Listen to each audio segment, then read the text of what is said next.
장용민 장편소설 불로의 인형. 기원전 210년 중국을 최초로 통일했던 진시황이 죽자 북정의 반기를 들고 각지에서 난이 일어난다.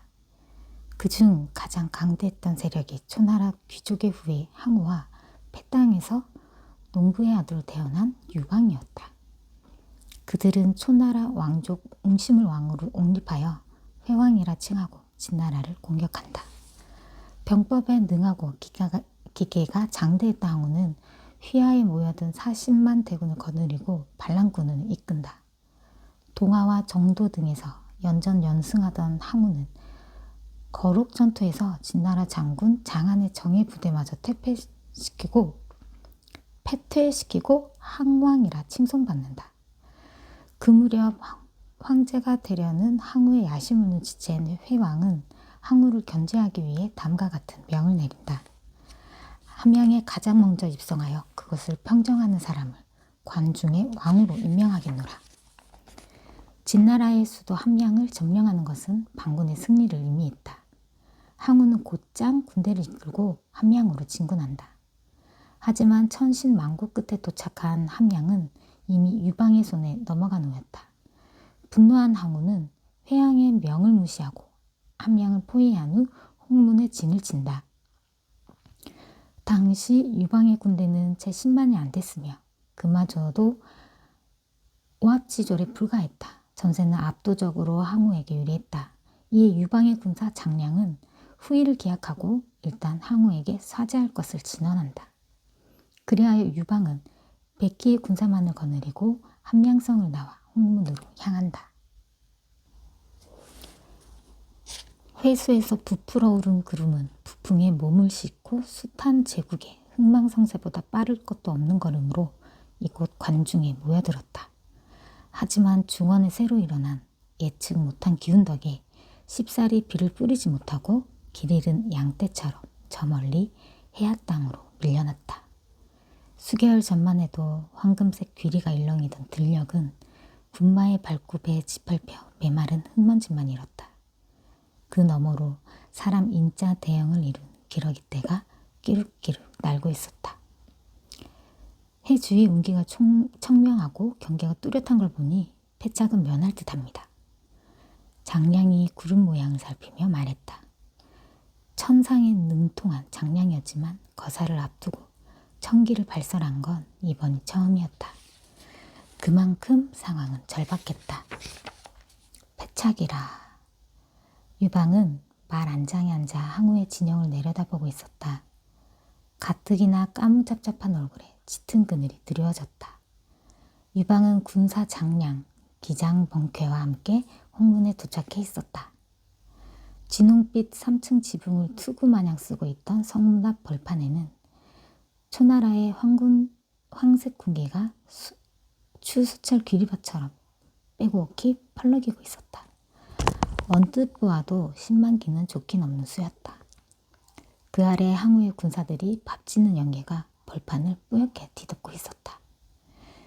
그들은 노획한 픽업 갑옷과 노군 등으로 무장하고 있었는데 대부분 농민으로 구성된 유방의 군대와는 달리 시퍼렇게 날이 서 있었다. 당장이라도 전투를 치를 수 있도록 장검과 극장은 잘 손질되어 있었고 장안의 정예병과 9차례 전투를 치른 후 700여 리를 달려 도착한 군대라고는 믿기지 않을 만큼 필요한 구석도 찾아볼 수 없었다. 병법뿐만 아니라 사람 다루는 재주 또한 만만치 않구나. 보름 전 함양에 입성하여 진왕에게 옥새를 건너받았을 때만 해도 유방은 천하를 얻은 기분이었다. 하지만 지금 그의 목숨은 하찮은 점괘에 의지해야 할 만큼 백척간두에 서 있었다. 오늘 주군의 명은 주군 손에 있지 않습니다. 항우는 주군을 없앨 꼬투리를 잡으려고 별짓을 다 할 겁니다. 어떤 치욕을 당하더라도 참아내셔야 합니다. 사지로 말을 몰면서도 장량은 흐트러짐이 없었다. 수틀리자 송해 장군 목도 쳐버린 항우요. 지금 내 처지가 도마 위에 생선이거늘 죽이려고 맘만 먹으면 무슨 짓을 못하겠소. 주군의 풍물을 지키려 안간힘을 쓰고 있었으나 고삐를 잡은 유방의 손은 파르르 떨렸다. 그는 당장이라도 말머리를 돌려 함양성으로 돌아가고 싶었다. 이를 눈치챈 장량이 유방 앞을 막아섰다. 약조를 하십시오. 무슨 일이 있더라도 항우의 심기를 건드리지 않겠다고. 기라면 기고 오줌을 마시라면 마시겠다고 약조하십시오. 그리하시면 제가 분명 주군을 구할 길을 찾을 것입니다. 장량의 눈은 매를 닮아 있었다. 알겠네. 약조하지. 마지못한 대답이었다. 자신을 농락하기 위해 항우가 어떤 교활한 술책을 준비했을지 상상도 할 수 없었다. 제가 부탁드린 건 가져오셨습니까? 유방은 안장 주머니 깊숙이 넣어두었던 상자 하나를 꺼냈다. 적송으로 만든 두자 크기의 상자였는데 배틀로 짠 옷감처럼 얇게 자른 소나무가 오목한 호물내누 맞물려 만든 송판으로 이루어져 있었다. 능숙한 장인의 솜씨가 아니면 만들기 힘든 상자였다. 겉은 검붉은 오칠이 여러 겹 되어 있을 뿐 아무런 장식이 없고 글도 쓰여 있지 않았다. 이 요망한 건 못에 쓰려고 가져오라 했는가? 유방이 묻자 장량의 입가에 기묘한 미소가 떴다. 이게 주군을 살릴 비책입니다. 어스름한 하늘에 1월이 교차하며 오묘한 빛깔을 만들었다. 전란의 처마 일부가 무너져 내린 홍문 대전 입구에는 장중한 석조기 등이 버려진 사생아처럼 일렬로 늘어서 있었다. 대전까지 당도하는 동안 유방은 항우 병사들의 조소를 헤쳐나가야만 했다. 하지만 그런 건 아무래도 좋았다. 시황제 능묘인부들을 인솔하여 여산으로 향할 때만 해도 천하를 놓고 패권을 다투게 되리라고는 상상도 못했던 그였다. 부록을 넘긴 그가 터득한 한 가지 진리는 살아남은 자에게만 기회가 주어진다는 것이었다. 지금 이곳이 그의 생과 사를 결정하는 자리였다. 대전 앞 정원에는 횃불을 박힌 항우의 친위대가 단단히 무장을 한 채 바둑돌처럼 도열해 있었다. 힘을 과시해 기선을 제압하려는 항우의 첫 번째 수였다. 입구 바로 옆에는 항우의 애마 오추마가 연신 입김을 내뿜으며 으르렁거리고 있었다. 항우는 잘 때도 갑옷을 벗지 않고 늘 스무보 안에 애마를 두는 것으로 유명했다. 유방은 말에서 내려 계단을 올랐다. 두툼한 청동 입구에는 항우의 오른팔 영포가 버티고 있었다. 항왕을 아련하려는 자는 무기를 지녀선 아니되오. 검을 모두 넘기시오. 이제껏 잠자코 있던 번쾌가 발끈했다. 어찌 일기장수가 무리하게. 번쾌가 칼을 뽑으려 하자 유방이 가로막았다. 그가 솔선해서 검을 넘기자 번쾌도 어쩔 수 없이 검을 내려놓았다. 그제야 영포가 길을 내줬다. 육중한 문이 열리고 일순 살기 가득한 공기가 일행을 희롱하고는 사라졌다. 회합장에는 환초, 우영, 종리말 등 항우의 장군들이 빙둘러 포진하고 있었고 그 너머로 옥자에 앉은 항우와 그의 군사 범증이 보였다. 듣던 대로 항우는 기골이 장대했다. 6척이 넘는 거부에 갓 약관을 넘겼다고는 믿기지 않을 정도로 완숙한 외모를 지니고 있었는데 유방 일행 따윈 안중에 없다는 듯 술을 마시고 있었다. 하지만 장량이 가장 먼저 눈을 마주친 이는 항우가 아닌 범증이었다. 범증은 자타공인, 당대 최고의 책략가였다.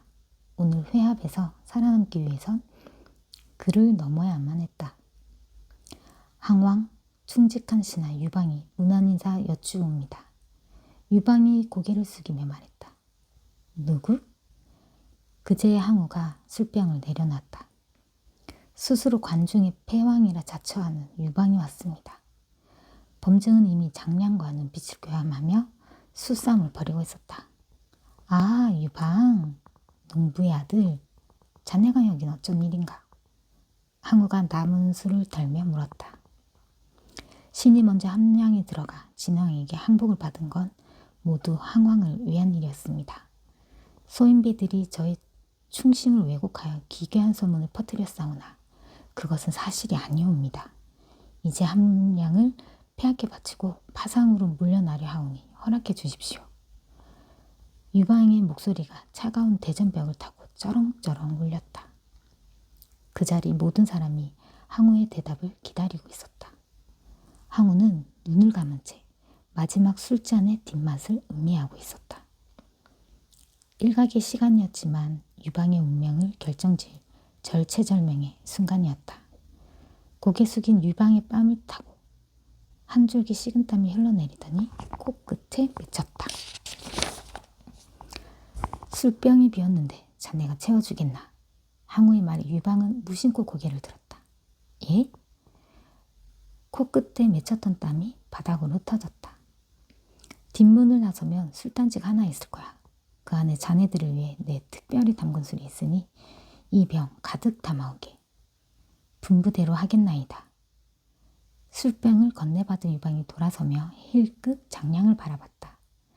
생각지 못한 포석에 일말의 언지를 기대한 것이다. 그러나 장량으로부터 돌아오는 것은 시키는 대로 하라는 눈치뿐이었다. 유방은 어쩔 수 없이 술병을 들고 뒷문으로 향했다. 발이 처진 복도를 지나 회룡 문양의 수놓인 문이 나타났다. 하인들이 수발을 위해 드나드는 문이었다. 창으로 스며든 달빛이 서로 엉킨 두 마리 용 모양을 바닥에 수놓고 있었다. 뒤뜰로 나서던 유방의 머릿속에는 5만 가지 상념이 교차하고 있었다. 비록 신하의 위치로 항우를 대하러 왔지만 군을 통솔하는 장수에게 술 심부름을 시키는 것은 하대나 다름없었다. 반면 술은 화해를 의미하기도 했다. 신하의 신분을 망각지 않으면 이번만은 눈 감아주겠다는 건가. 유방은 이곳으로 출발하기 전 장량이 의미심장하게 던졌던 말을 떠올렸다. 범증이 천수의 제주로 대국을 주도하겠지만 항우의 자충수 하나가 전세를 바꿀 겁니다. 항우는 본시 포부가 원대하고 대장부의 기계를 지녔지만 교만하고 방자한 구석이 있었다. 무슨 수로 놈이 자충수를 2개 만든다.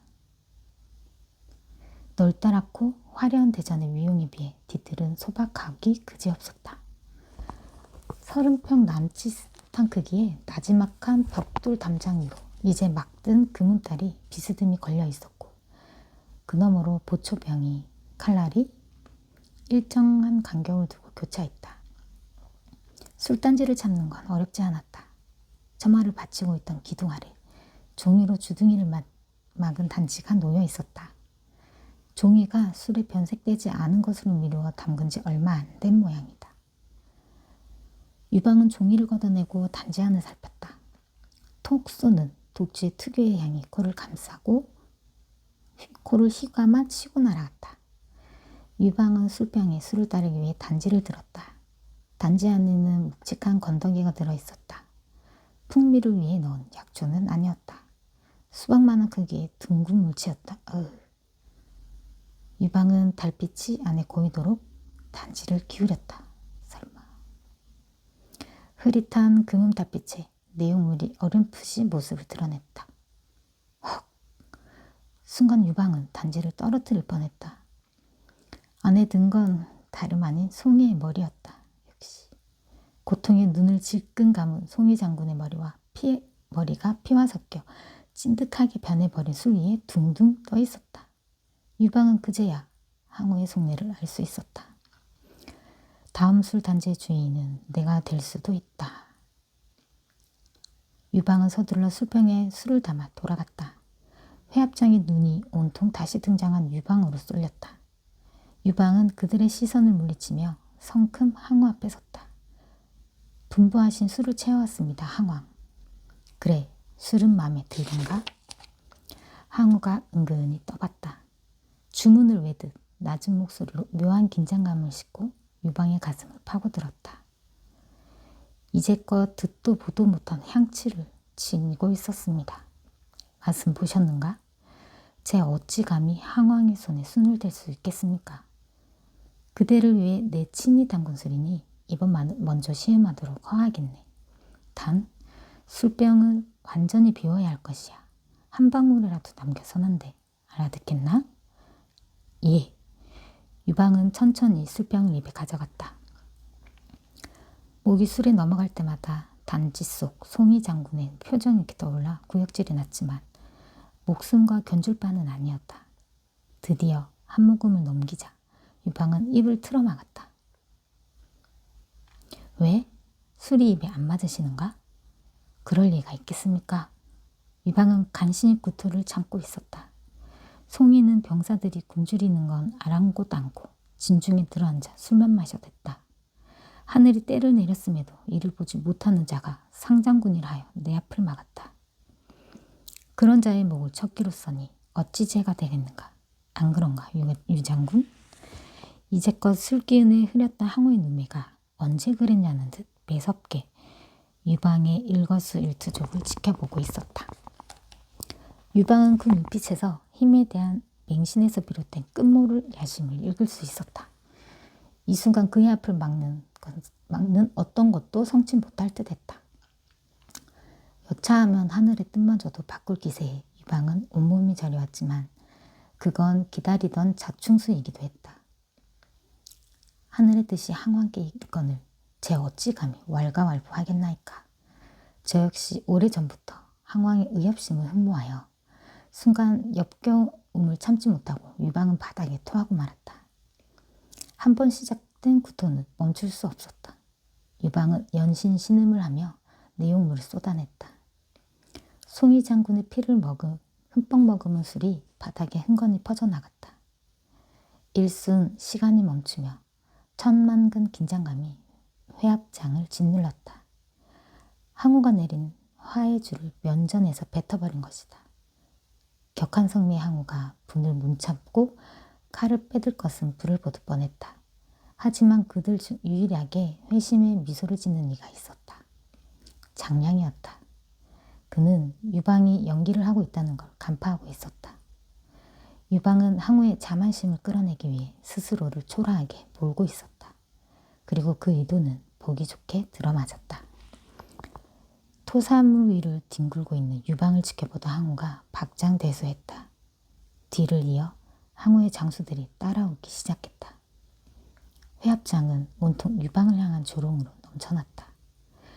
그리 비위가 약해 어찌 대군을 이끌 것이냐 유방. 죽을 죄를 지었나이다. 항우는 토사물에 코를 박은 채 바들바들 떨고 있는 유방을 지켜보다가 옥자로 돌아갔다. 전구곡새는 가져왔느냐? 여기 있습니다. 유방이 품고 있던 옥새를 꺼내 바쳤다. 눈부신 황금으로 된 전구곡새는 그 둘레가 내촌으로 사각의 새 위에 요의줄을 문 용이 따리를 틀고 앉아 있었고 정면에 황제의 권위는 신으로부터 받는 것이란 8글자가 새겨 있었다. 이것이 천하를 호령하는 시황제의 옥새더냐. 듣던 대로 휘황찬란하구나. 항우는 잠시 옥새를 감상하다가 번쩍 치켜들며 소리쳤다. 이제 진나라를 멸하고 세상을 바로 세우려던 우리의 대의가 이루어졌다. 연회를 열어 오늘의 승리를 축하하라. 널찍한 회합장 가득 음식이 깔렸다. 이곳이 전쟁터라는 사실이 믿기지 않을 정도로 화려한 요리들이었다. 항우의 고향인 남경 음식에서부터 광동의 유명한 통돼지구이와 해산물 요리, 사청식 약육고까지 황제의 상이 안 부러울 정도였다. 그 주위로 항우 휘하의 장수들이 둘러앉아 시끌벅적 술을 마시고 있었다.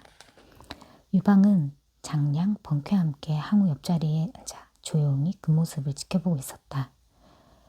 유장군은 왜 안 드는 거요? 아직도 입맛이 없는 게요? 벌써 여러 병을 비운 항우가 얼큰한 목소리로 물었다. 아닙니다. 항왕께서 오해를 푸셨다니 기쁠 뿐이옵니다. 난 원래 유장군을 의심하지 않았소. 주위에서 이런저런 이야기를 해서 이 지경에 이른 거요. 그러니 흥겹게 연회를 즐기시오. 의심이 풀린 항우는 너그러웠다. 항우가 축배를 권하자 유방은 술잔을 비웠다. 자네가 한자리에서 10개의 대국을 한다는 장량이로군. 항우가 조용히 좌중을 살피고 있던 장량에게 물었다. 과찬의 말씀이십니다. 그런데 범증 선생께서는 어디 가셨습니까? 늘 항우 곁을 지키던 범증이 언제부턴가 보이지 않았다. 취기에 바람이라도 쐬러 나간 모양일세. 자네도 내 술 한 잔 받으시게. 예. 항우의 술잔을 받으면서도 장량은 불길한 마음을 감출 수 없었다. 홍문에서 회합이 벌어지기 전날 밤 오랜 벗이자 항우의 숙부인 항백이 장량을 찾아와 범증이 회합 도중 유방을 죽이려 한다는 첩보를 알려줬던 것이다. 범증은 항우가 천하 패권을 잡는데 가장 큰 걸림돌이 유방이라는 것을 잘 알고 있었다. 이런 천재 이루를 놓칠 리 없었다. 항우의 의중이 어떻든 범증은 유방을 제거할 계획을 암암리에 실행하고 있을 게 분명했다. 장량은 장중을 예의주시하며 술잔을 입으로 가져갔다. 채 술잔을 비우기 전이었다. 범증이 돌아왔다. 백발을 휘날리며 등장한 범증은 신중하고 속내를 알 수 없는 인물이었다. 소인 장량 선배님께 인사 여쭙겠습니다. 장량이 일어나 예를 갖췄다. 앉으시오 장선생. 선생의 명성은 익히들 잘 알고 있어. 근래 유장군을 위해 세운 지략들은 공수의 순서가 있고 진태의 방향이 있으니 매수 감탄을 제안했어. 범증의 목소리에는 기품이 있었다. 어리석고 얕은 꼼수에 불과합니다. 제 어찌 범증 선생을 따라가겠습니까? 겸손하되 안으로 자부심이 묻어나니 그 또한 대단하이. 하나 책사라면 무릇 하늘의 뜻을 헤아려 주군으로 하여금 그 뜻을 행하도록 권함이 마땅하거늘 어찌 하늘의 뜻에 거스르는 길을 가려 하시오. 천도가 이곳으로 이어져 있어 당도해 보니 항왕이 계셨습니다. 그리하여 옥새를 바쳤는데 무슨 말씀이신지. 그러자 범증이 가소롭다는 듯 미소를 지었다. 유장군과 장성세의 마음이 초에 있지 않고 한에 있음을 저작거리 개도 알고 있거늘 어찌 발뺌을 하시는가. 가당치도 않은 말씀이십니다. 하늘이 진 이유 초를 가리키는 걸 처마비 참새도 알고 있거늘 어찌 그런 말씀으로 저를 당황케 하십니까? 고개를 숙이고 있었지만 장량은 꼿꼿했다. 범증에 비해 20살이 나리였지만 장량은 보통 내게가 아니었다. 그 말이 진심이게 비네. 범증이 잔을 들자 장량도 마주했다. 서로 미소를 주고받으며 술잔을 비우는 둘 사이에는 보이지 않는 검투가 벌어지고 있었다.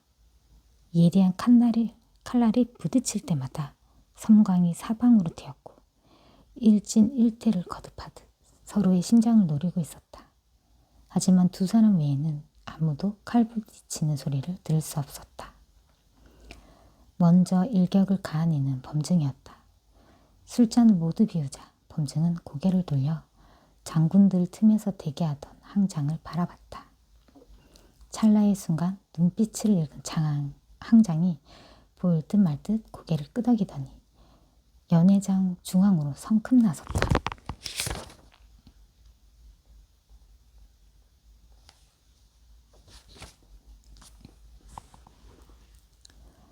경사스러운 자리에 음악과 무의가 없으니 흥이 나질 않습니다, 형님. 제가 건무로 분위기를 띄워보려 하는데 허락하시겠습니까? 갑옷 위에 직접 잡은 곰의 가죽을 뒤집쓰고 있던 항장은 항우와 같은 피를 나는 형제답게 위풍당당했다. 네 건무야, 천하가 알아주질 않느냐? 흠을 돋아보거라. 항우의 허락이 떨어지자 항장은 기세 등등 칼을 뽑더니 건무를 치기 시작했다. 장량은 이것이 유방을 죽이려는 범증의 계략임을 단번에 알아챘다. 범증은 은밀히 항장을 불러 건무를 빙자해 유방을 암살하라는 임무를 내렸던 것이다. 장량은 바로 응수에 나섰다. 항왕 전하, 저희 장수 본캐 역시 건무에 능하니 항장군과 겨뤄보게 하시면 어떠실지요. 검도 없이 건무를 치다니 어불성설이구려. 검증이 받아쳤다. 그러자 잠자코 있던 번캐가 식탁에 놓여있던 청동 촛대를 움켜쥐더니 멋지게 도약하며 항우 앞에 머리를 조아렸다. 본시 건무란 검이 아니라 무사의 기계를 보기 위함이라고 알고 있습니다. 이 촛대로도 능히 보여드릴 수 있으니 허하시면 주겠나이다. 혈기왕성한 번쾌가 마음에 든 항우는 아무런 의심 없이 허락했다. 그러자 번쾌가 장함과 나란히 건물을 추기 시작했다. 전장에서 수많은 적들의 목을 뱉던 두 장수의 건물은 살기등등하면서도 아름다웠다. 서로의 목을 노리듯 때로는 날렵하게 허공을 가르다가도 이내의 나비처럼 부드럽게 물러섰다. 두 사람은 오래전부터 합을 맞춘 듯 기막힌 춤 사이로 대전을 수놓고 있었지만 속으로는 전장에서 만난 호족수처럼 호시탐탐 기회를 내보고 있었다. 범증은 연신 항장에게 유방의 목을 치라는 신호를 보냈지만 항장이 일격을 가하려 할 때면 어김없이 번쾌가 앞을 가로막았다. 이를 알 턱이 없는 다른 장수들은 두 장수 주위로 모여들어 환호성을 지르고 있었다. 이 틈을 노려 주군께서는 여길 빠져나가십시오. 두 장수의 건무에 장중이 후끈 달아오른 틈을 타 장량이 유방에게 기뜸했다. 나도 그러고 싶으나 하직 인사도 없이 떠나면 후환이 있지 않겠소? 유방이 근심 어린 얼굴로 물었다. 뒷일은 제가 알아서 할 테니 어서 파상으로 말을 달리십시오. 유방은 더 이상 묻지 않고 화장실에 가는 척 연회장을 빠져나왔다. 범증은 건물을 보기 위해 모여든 장수들 탓에 유방을 시야에서 놓치고 말았다. 건물은 어느덧 절정의 향에 치닫고 있었고 실전을 방불케 하는 춤사 위에 연회장은 흥분으로 가득 찼다. 뒤늦게 유방이 사라진 것을 눈치챈 범증이 자리에서 벌떡 일어서며 소리쳤다. 유장군은 어딜 간기요? 범증의 고함 소리에 건무가 멈췄다. 그와 함께 숨통을 틀어막는 정적이 좌중을 휘어잡았다. 어째 유장군이 보이질 않는 게냐? 항우가 물었다. 패공께서는 융숭한 대접에 인사를 차릴 수 없을 만큼 취하셨습니다. 그래서 행여 대왕께 실수라도 할까 두려워 홀로 달아나셨으니 너무 놓여 마시옵소서. 장량이 대답했다. 내가 두려워 달아났다? 항우는 큰 소리로 웃었다. 그는 더 이상 유방을 호족수라고 생각지 않았다. 하지만 범증은 달랐다. 제 아무리 집기가 올랐어도 항왕께서 화해를 위해 베푼 연애를 말도 없이 박차고 가다니 이런 무례가 어디 있소? 그러자 장량이 기다렸다는 듯 번쾌에게 눈짓을 했다. 패공께서 무례를 용서해 달라시며 항왕께 작은 선물을 준비하셨으니 노여움을 걷어주시옵소서. 번쾌가 커다란 괴짝 2개를 짊어지고 왔다. 뚜껑을 열자 안에는 벽백과 옷, 뚜든 금은보화가 한가득 들어있었다. 진왕의 황궁에서 이것에 100배, 1000배 귀한 보화들이 가득하거늘 어찌 하찮은 보석나부랭이로 죄를 면하려 하느냐. 항왕폐하. 이는 항왕의 자비를 저버린 중죄이옵니다. 절대 물러서시면 안 됩니다. 지금 당장 군사를 풀어 유방을 잡아들이십시오. 하늘이 내린 기회를 놓친 범증은 안타깝기 그지없었다. 그는 무슨 수를 써서라도 이 자리에 유방을 제거해야만 했다. 범증의 말에 항우의 표정이 굳었다. 패공이 준비한 선물은 이게 전부가 아닙니다. 장량은 기다렸다는 듯 또 다른 상자 하나를 꺼냈다. 이걸 드리면 항왕께서 패공의 충심을 이해하실 거라 하셨습니다. 장량이 항우에게 건넨 건 검붉은 오칠이 된 작은 상자였다. 이번에는 또 무엇이냐? 시왕의 명관이라도 들은 게냐? 범왕이 날카롭게 쏘아붙였다. 황제의 금관보다 귀한 것입니다. 세상에 그런 것이 어디 있단 말이냐. 황제의 명관은 천하를 의미하거늘. 범증이 어이없다는 듯 소리쳤다. 그러자 장량의 입주름이 가늘게 찢어졌다. 바로 영생입니다. 영생? 항우가 호기심에 바짝 다가섰다. 혹시 대왕께서는 진나라 시왕이 영주산에서 잘난다는 불로초를 찾으려 했다는 사실을 알고 계십니까? 그건 온 백성이 아는 사실 아닌가. 불로초를 찾으러 간 방사서복은 동방에 배를 띄운 감각무 소식이라고 들었거늘. 만약 서복이 아닌 다른 자가 불로초를 찾았다면 어찌하시겠습니까? 다른 자? 귀가 솔깃한 한우가 조심스럽게 상자를 열었다. 그러자 그 안에 기괴하게 생긴 꼽추 인형 하나가 들어있었다.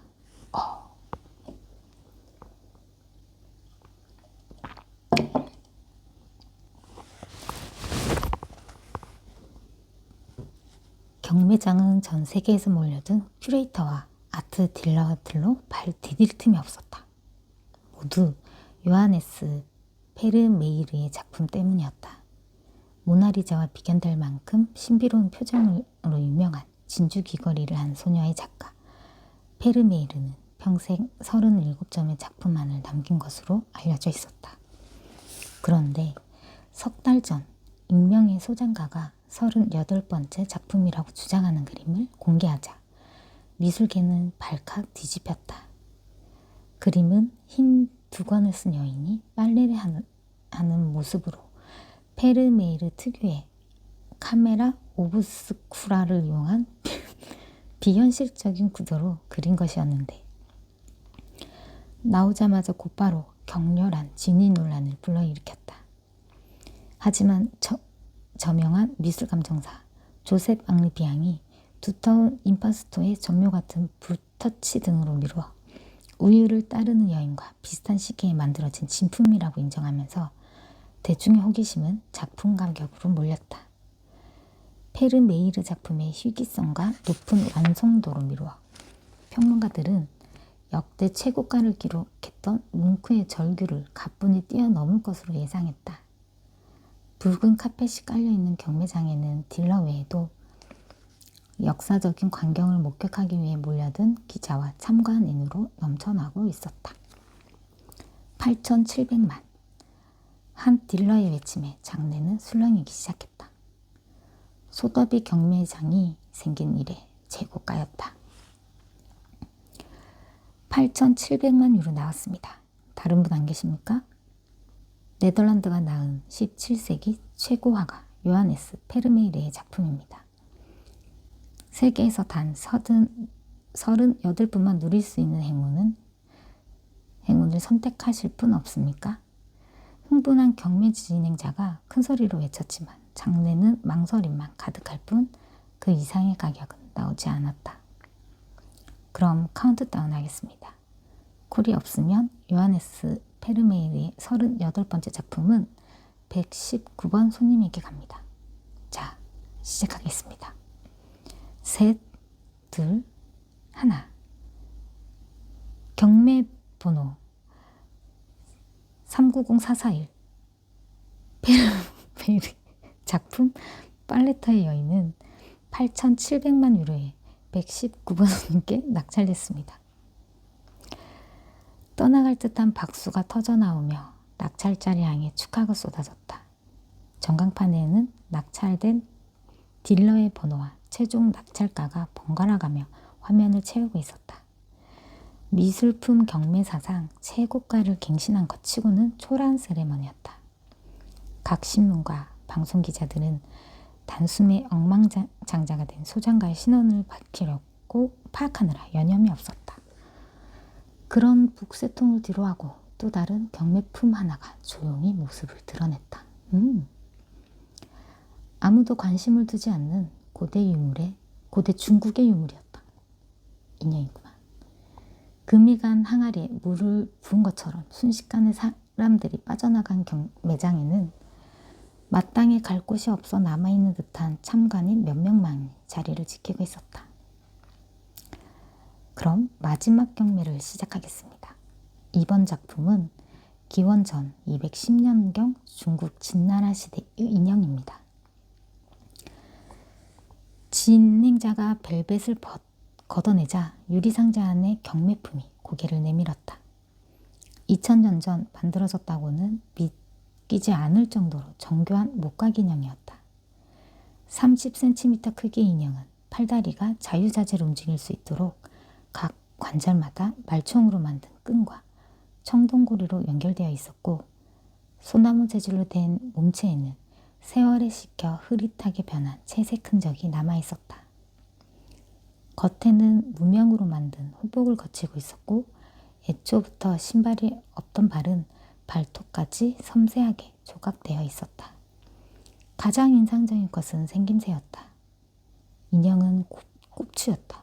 낙타의 혹처럼 불룩하게 솟은 곱사등 덕에 자세는 구부정했고 오른손에 신선이나 쥘 법한 지팡이를 들고 있었다. 얼굴 또한 특이했는데 상투를 틀듯 3단으로 쌓아올린 머리에 한쪽 눈은 위로 치켜 올라가 있었고 입은 비틀어진 채 혀를 내밀고 있었다. 짙은 황토빛 뺨에는 여기저기 흉하게 얽은 자국이 있었다. 한마디로 전래동화에 등장하는 도깨비 형상이었다. 하지만 자세히 보면 흉측한 외모와는 달리 어딘지 연민을 불러일으키는 묘한 구석이 있었다. 중국 전통 인형극 괴뢰희에 사용됐던 인형으로 진나라 시대 최고 화가였던 창의의 작품으로 추정되고 있습니다. 보다시피 2000년 된 물건이라고는 상상할 수 없을 정도로 보존 상태가 훌륭합니다. 19세기 네덜란드의 외교관 폴 맹크펠트가 구입해 유럽으로 가져왔던 걸 얼마 전 그의 후손이 경매에 내놓은 물건입니다. 자, 그럼 5만 유로부터 시작하겠습니다.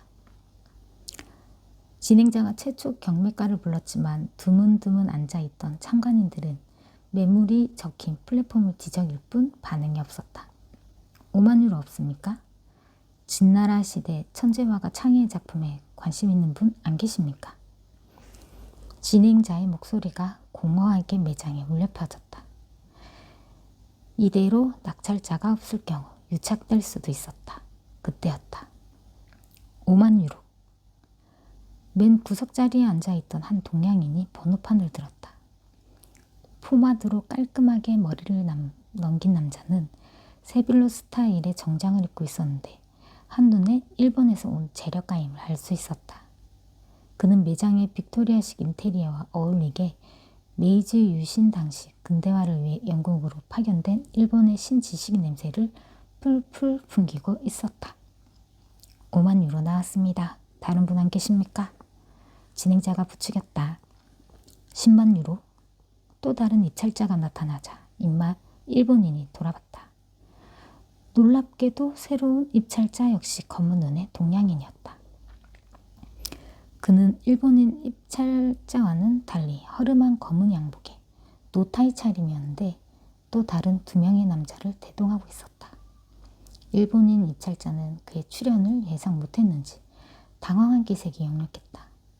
15만 유로. 25만. 일본인이 가격을 올리자 새로운 입찰자가 받아쳤다. 50만 유로. 70만 유로. 찬바람이 불던 매장은 갑자기 등장한 두 동양인 입찰자 덕분에 후끈 달아오르고 있었다. 70만 유로 나왔습니다. 더 부를 분 안 계십니까? 100만 유로. 새로운 입찰자가 다부지게 외쳤다. 그는 물러설 기미가 없어 보였다. 드디어 100만 유로 나왔습니다. 110만 유로 없습니까? 중국 진나라 시대 천재화가 창의의 작품입니다. 진행자가 노골적으로 일본인 입찰자를 바라봤다. 그는 불쑥 튀어나온 경쟁자의 의중을 파악하려는 듯 가늘게 노려보고 있었다. 200만 유로. 일본인 예초의 길을 꺾겠다는 듯 소리쳤다. 하지만 그의 의도는 얼마 가지 못했다. 400만 유로. 새로운 입찰자의 콜에 진행자도 잠시 말을 멈췄다. 마감을 앞둔 경매장에는 예상치 못한 기류가 흐르고 있었다. 그 입찰자는 어떤 이유에서인지 인형을 포기할 생각이 없었다. 거기에는 미술품에 대한 애착 이상의 무언가가 있었다. 그리고 그 기묘한 의지는 가격으로 나타났다. 700만 유로. 일본인 입찰자의 목소리가 대리석 벽에 반영되어 메아리 쳤다. 하지만 그의 의지는 진행자가 마이크를 잡기도 전에 또 다른 입찰자에 의해 무너졌다. 새로운 입찰자는 차분히 900만 유로를 불렀고 뒤질세라 일본인이 1000만 유로를 넘겼다. 혈전을 벌인 체스보드처럼 킹과 몇 개의 폰만이 남아있던 매장은 어느새 기원 전에 만들어진 낡은 인형으로 과열되어 있었다. 초반에는 표정 변화를 찾아보기 힘들던 새로운 경쟁자의 얼굴도 점점 상기되어 갔다. 1200만 유로. 새로운 입찰자는 멈추지 않았다. 5만 유로에서 시작했던 경매는 단 5분 만에 200배가 넘게 폭등해 있었다. 250년 역사의 소더비의 예측을 한창 뛰어넘는 액수였다. 1200만 유로 나왔습니다. 어쩌시겠습니까? 더 진행하시겠습니까? 달아오른 분위기에 휩쓸려 잠시 본분을 잊고 있던 진행자가 마이크에 대고 소리쳤다. 두 경쟁자는 서로를 응시하며 무언의 대화를 나누고 있었다. 그들은 세상이 모르는 인형의 숨겨진 가치를 알고 있었다. 그러기에 더더욱 물러설 수 없었다. 2000만 유로. 일본인의 목소리가 날카롭게 울렸다. 전광판이 번쩍이며 흥분한 진행자가 뭐라 소리쳤지만 두 사람 귀엔 닿지 않았다.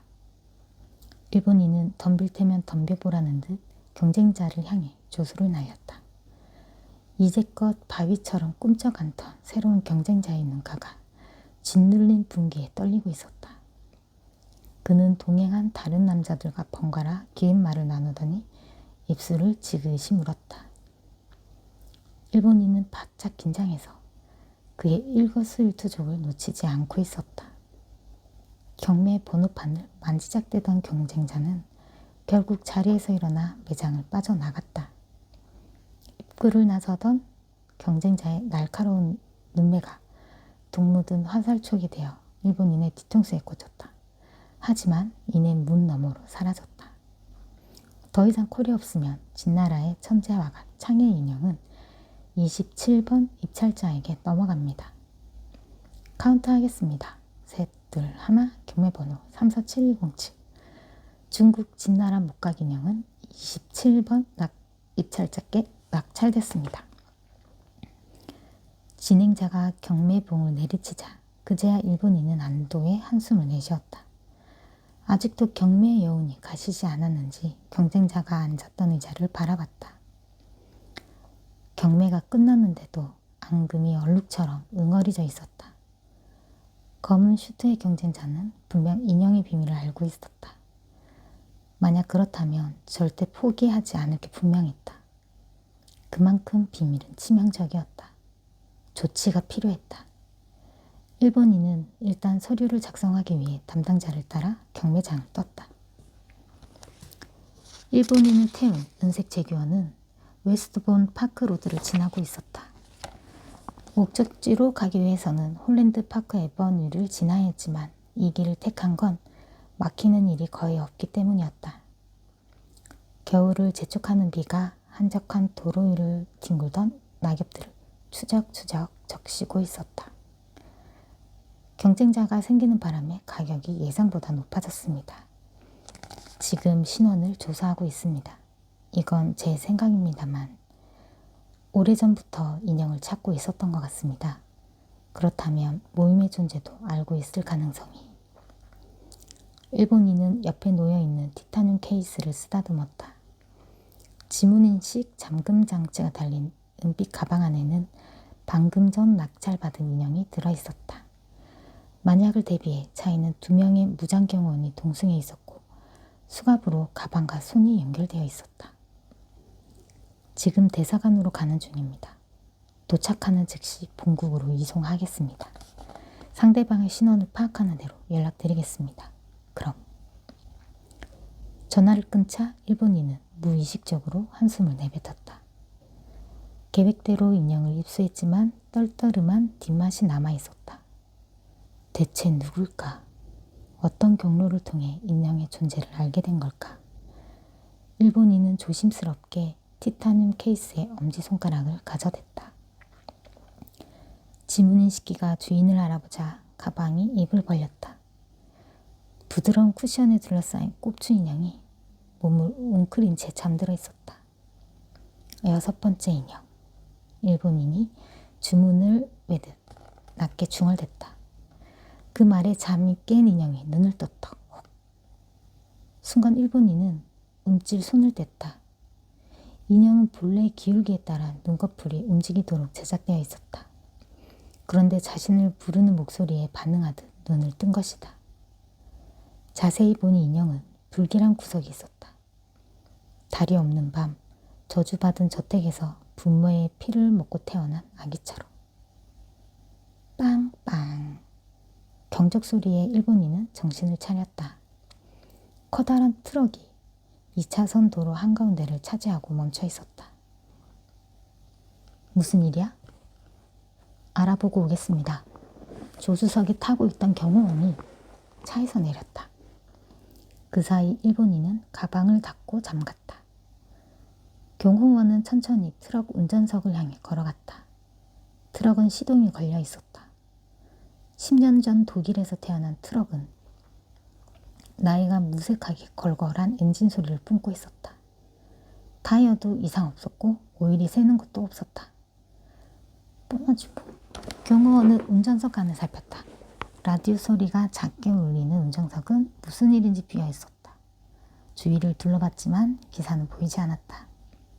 빨리 빼라고 해. 길 한가운데에서 뭐하는 짓이야? 일본인은 차창을 열고 소리쳤다. 운전사가 안 보입니다. 자네가 직접 빼면 될 것 아닌가? 답답하긴. 경호원은 트럭을 몰기 위해 운전석에 앉았다.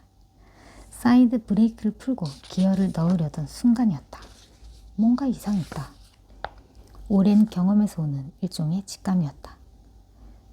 경호원은 주위를 둘러봤다. 인적이 없었다. 오후 3시였다. 한적한 도로라곤 해도 이 시각에 자동차는 물론이고 행인조차 없다는 건 비정상적이었다.